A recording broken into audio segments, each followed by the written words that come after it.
Welcome back to Highlander Heart. Don't worry, Joe and Amy will be along shortly. I couldn't start this video without discussing the fact that as of today, which is Friday, the 28th of November, after 18 years of being in development, the Highlander Reboot has begun filming. I can't quite fathom the fact that this is actually happening, but it is. So I couldn't start this video without saying congratulations to everybody involved in the production for getting it over the line and in front of cameras. It's incredibly exciting. I know it's going to be a really exciting reboot. It's not a remake, it's a reboot. And wow, we're going to be covering that as much as we can. Anything that comes out, we'll do our best to present that to you. So in the meantime, here's Joe and Amy with me discussing the last 4 people to come in to play some potentially pretty major roles.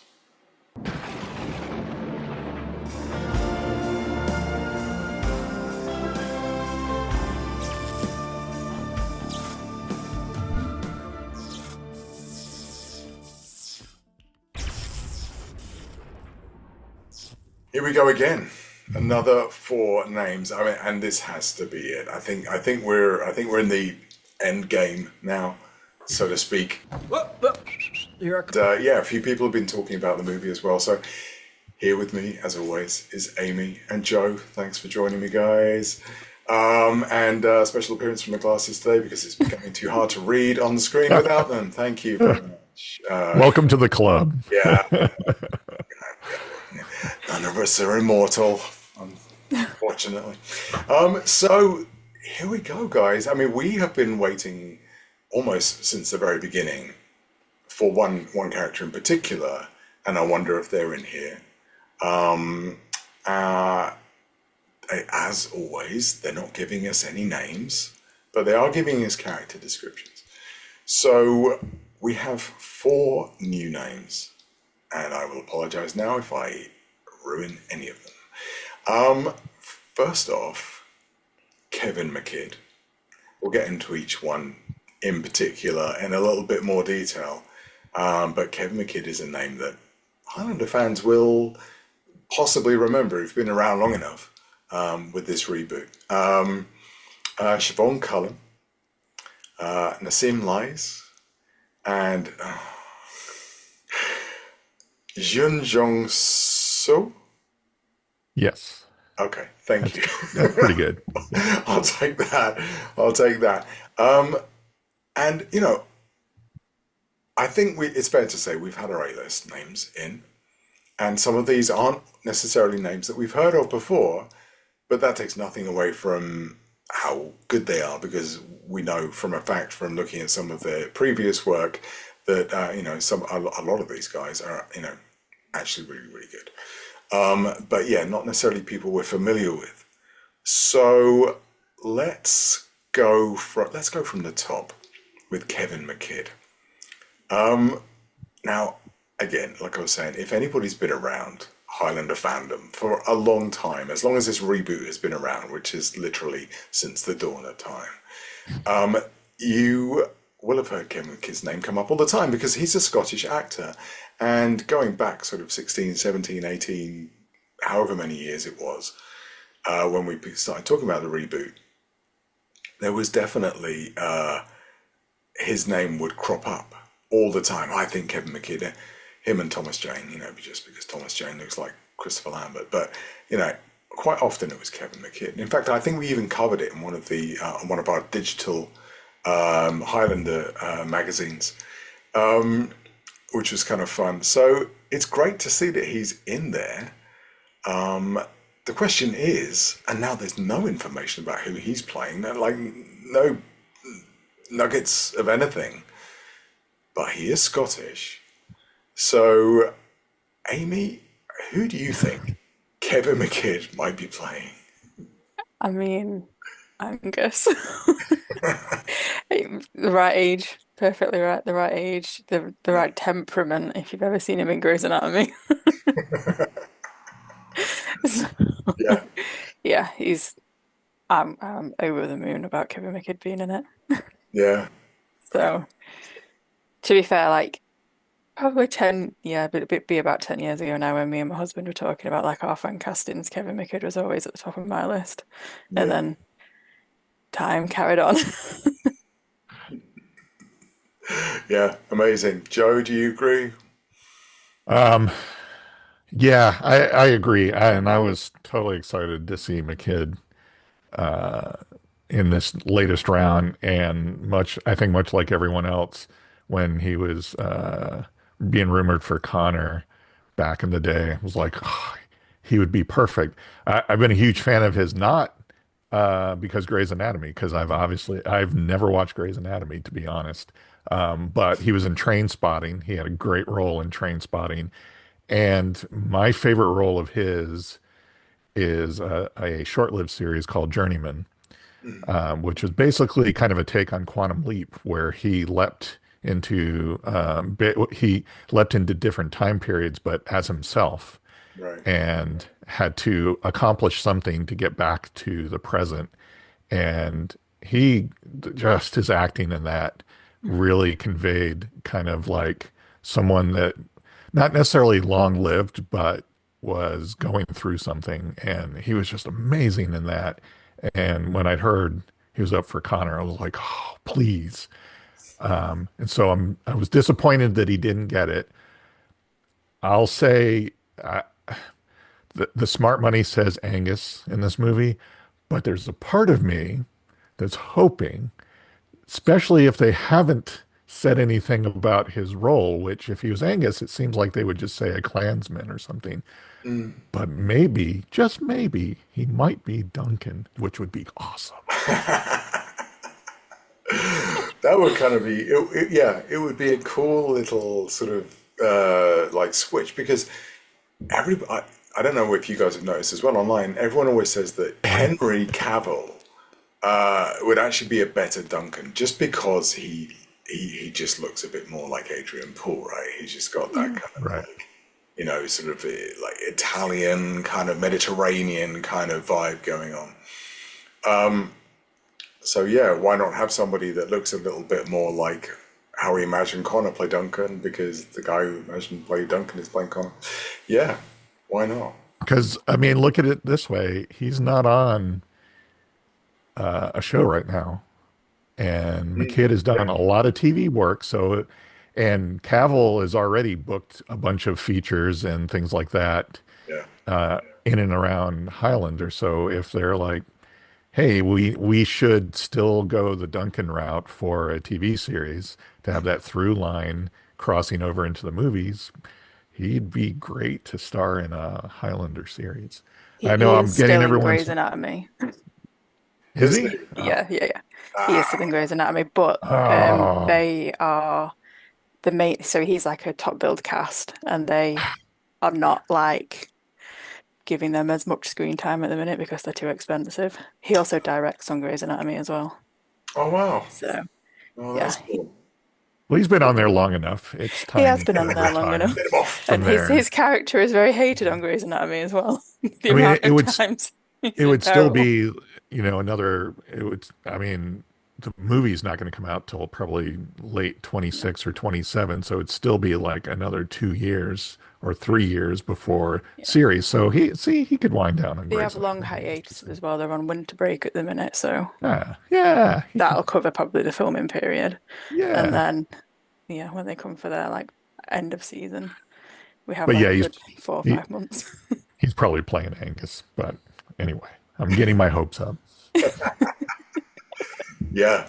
And talking of, I've been on Adrian Paul watch again, and I've noticed that I think he has now shaved his beard. So that's kind of thrown my theory out the window that he was growing a beard to play Connor's dad. But yeah, Yeah, but if they're not filming till like probably January, February, March at this point, he can grow yeah, it back because he's they got time. can't probably really start filming. Well, I mean, Karen Gillan's doing Jumanji, so that's probably a 3 or 4 month shoot. So Well, this is it, yeah. I noticed her showing it recently, yeah, doing a table read and things like that for Jumanji 3, and I was just yeah, like, oh, this is where we run into trouble, where we start pushing everything back because then it changes things.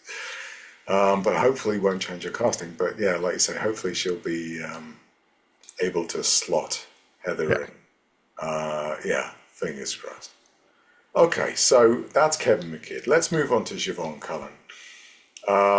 Now, she is, I believe, an Irish actress, and is described as being, let's see if I get this right, like a police A Police. psychologist. Yeah, psychologist. You're right, yeah, because of course Brenda was the forensics, but you can see why I'm drawing conclusions here because we've finally got somebody working for the police who's female, who is now in the reboot.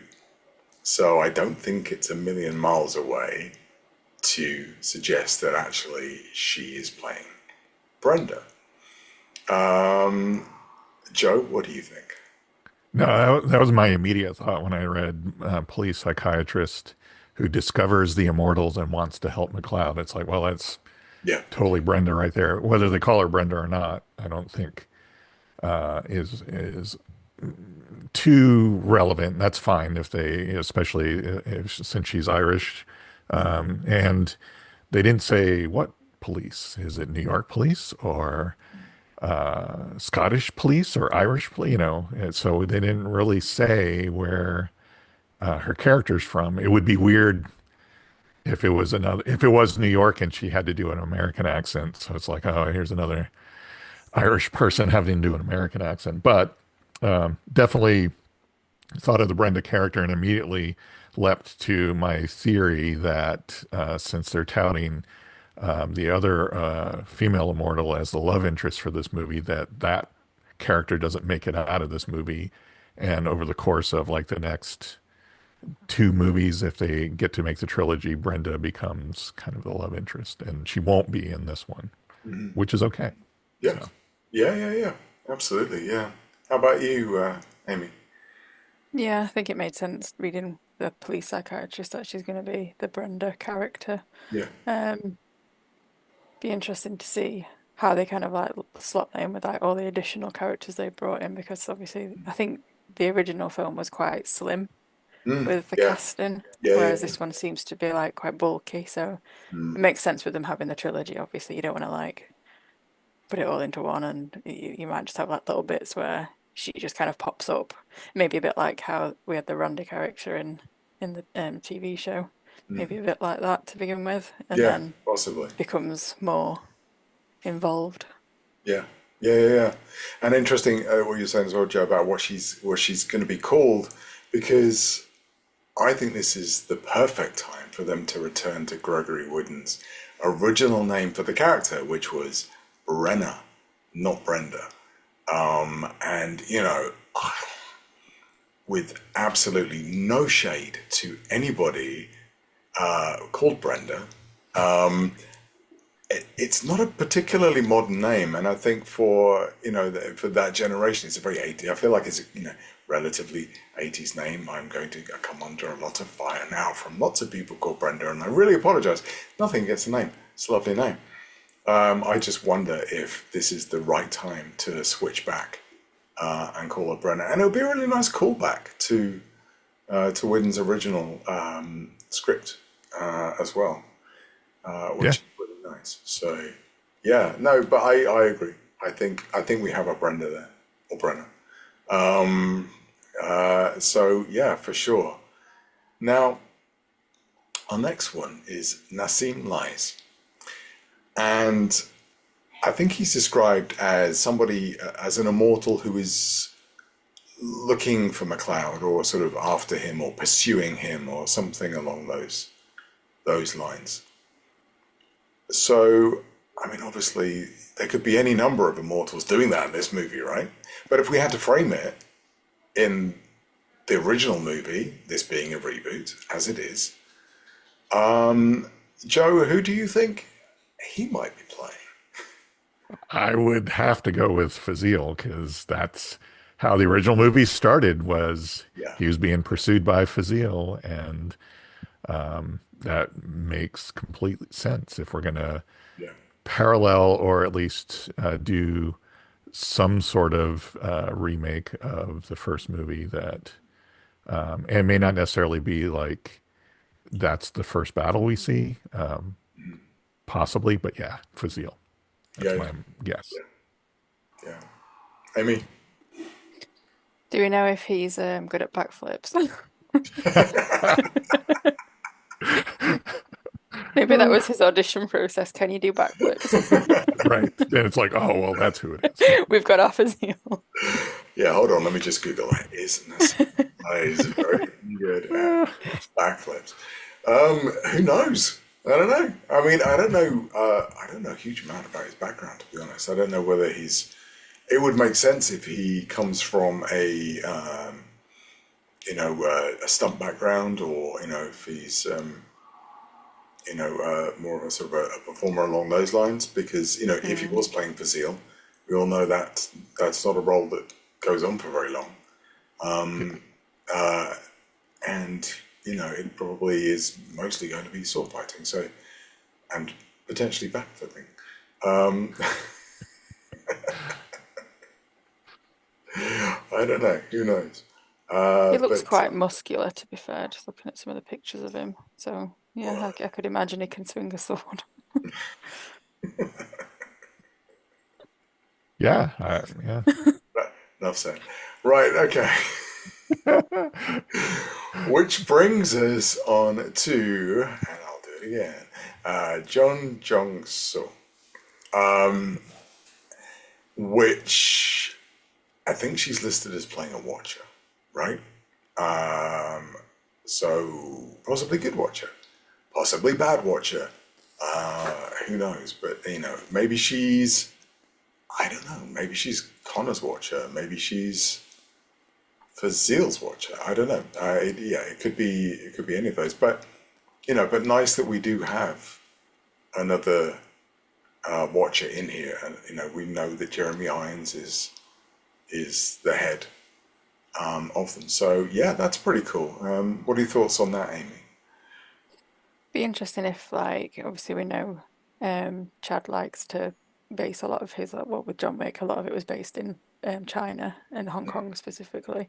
So are the Watchers going to be maybe like based in Hong Kong potentially? That would be quite interesting to, obviously I'm just assuming here with her being an Asian actress. Yeah. Obviously Jeremy Irons is an Asian, so but it would be kind of cool if that's the way that they can kind of link them having to go to Hong Kong because of this evil Watcher group who are like killing off other immortals. Yeah, yeah, yeah. No, definitely. Joe? Yeah, I agree with what Amy said, and that was kind of my thought too. And I'm wondering too if Chad's kind of thinking, in a way, basing the Watchers kind of like on the high table from the Wick movies, almost combined with like the hotel sanctuaries. So you have like she could be like the head of the Watchers in China or something like that, and it's not. It would be really cool because like for the Watchers in the TV series, we just knew that there was this Watchers group, and we saw like Joe Dawson and like a handful of others. And sometimes in the past, we saw a Watcher assigned to someone, but making it more actual, this is a secret international organization, which would have to be, Yeah, and getting to see more of that would be really cool. So, yeah, yeah, yeah, I'm excited by that. yeah. No, definitely. Yeah, and I think generally it's thinking back to how we started. We just started with Henry, and then we got Russell, and then it's actually turning into a quite a nice, well-rounded cast, Yes. which is really nice and really exciting. I mean, frankly, the whole thing's exciting. But the fact that we're actually going to get this reboot any minute now-ish, is really cool. And it's also been really nice as well because we've had a couple of actors talking about it. Obviously, they've got projects that are coming out, so people are asking them about it. And Bautista in particular was talking about the pressure he feels about playing Kurgan, and the fact that Classy was in his 20s when he played it, and he's in his 50s. But he's been working out again though. Apparently, he's like been working out every day, doing the sword fights. Went over to London, started training, and that's always fantastic to hear as well. Because I think I said before when he was cast, I think that the great thing about it is that he's wanted this for so long, and he's putting every effort in. He's not just going to phone this in for a paycheck, which is super exciting. What I liked about what Batista said in that interview, and I'm kind of paraphrasing here and trying to remember, but he he did a lot of, well, I can't really talk in detail, but he did kind of mention that this isn't. He seemed to be indicating that he's like, this is not like an outright remake. He goes, certainly, because he's like, there's no way I could do what Clancy Brown did. And he goes, but it's taking the spirit of the characters and doing something new with them, which I'm excited about because I'm like, if you're going to remake something or do a sequel or something, do something new with it. So he seems to indicate that they're going by the framework of the first movie, but kind of making their own thing, Yeah, which they kind of have to anyway because it's not going to be the end. It's not going to be a one and done, right? right. But Exactly. I'm encouraged by that, and I think it's really cool, especially allowing the actors to kind of make the characters their own, right?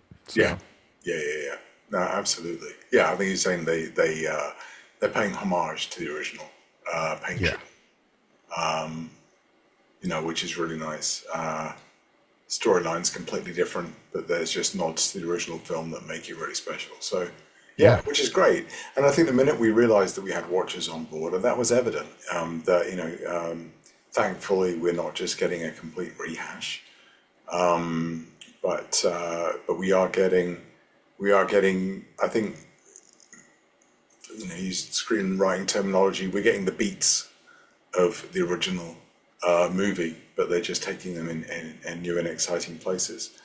One of the things that apparently we are getting is Ramirez and a Spanish accent, according to Russell Crowe. yeah. And I mean, I have thoughts on that. And Yeah, yeah, again, I mean, Ramirez, like, it was never said in the first movie, but in the novelization, it was said that he was actually had a different name and he was Egyptian. And Ramirez is something that he assumed over the years or had assumed recently, much like Connor going by Russell Nash. Kind of irritated that they got rid of that in the series, that the Immortals would go by different names over yeah, the centuries. And it seems like something they almost need to bring back for this movie with technology. I mean, you couldn't stay Connor McLeod for 500 years. no, But getting back to my original point, especially if they want to bring up the idea of immortals being foundlings and not necessarily born of Earth. Not saying they're from Zeist, not saying that. But if they're foundlings, they don't necessarily have to be of the ethnicity, I guess, of the region where they're from. exactly. Or, he could have, Ramirez originally could have been from somewhere else that was more kind of classical European looking and grew up or wandered into Egypt or Spain or whatever. And that's Yeah, where so I'm probably putting more thought into it than maybe they are. I don't know though. I don't put it past Stahelski to do something similar to that because he's not dumb in story construction and world building. So it seems like he would kind of like, yeah, I get it, but you don't look Spanish or Egyptian. Let's come up with something different for Ramirez, even if he has a Spanish accent. So I don't know if I'm explaining that right, but they don't necessarily have to look like where they are supposedly from to yeah, be immortal. absolutely. So I know. I completely agree. I think. there's very much a case for any actor who's playing an immortal to just be, you know, of the world, and they travel, and they may have started out in Egypt, and then he may have wound up in Spain, and then, you know, adopted a different name, and then become Ramirez, and have been Ramirez for, you know, maybe even a couple of generations of Ramirez. Who knows? Yeah. But that's not to say that he has to put on a Spanish accent. Oh, please don't do it, Russell. It's fine. It's fine.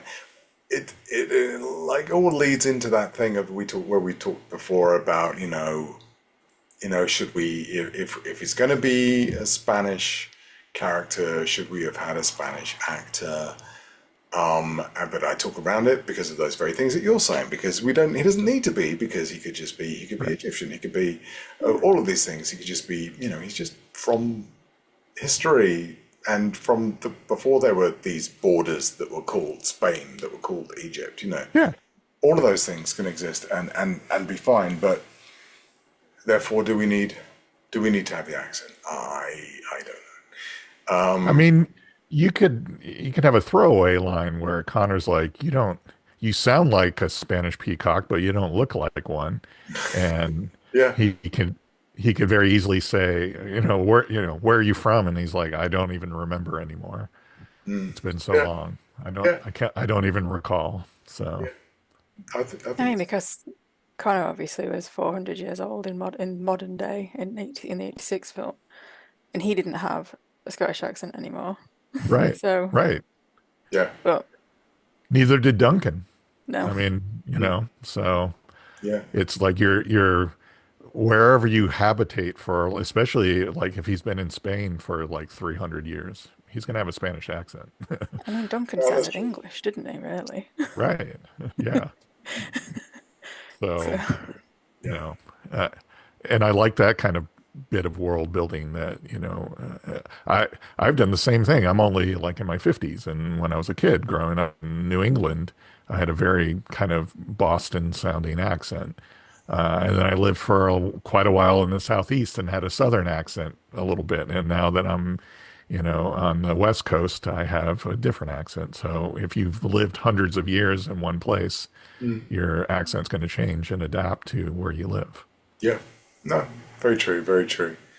Yeah. No. It should be interesting. I also really liked how the injury that Henry Cavill sustained helped Russell.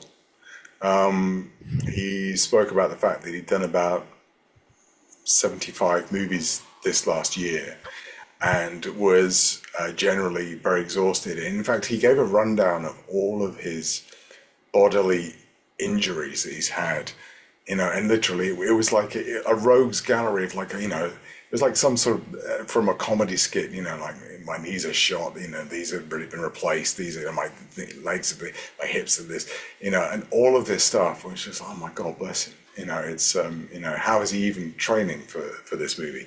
But he is, but it's given him more time to do that, which is really nice. So I'm glad in a way that we'll get the best out of him, I think, because Yeah. he had a little bit more time to prepare and just recoup his kind of energy after spending the last couple of years in front of the cameras again. So Maybe he'll do Ramirez like he did Zeus in the Thor movie, where he just like, we're gonna do like 4 or 5 takes of each scene, and I'm gonna do a different accent each one or something.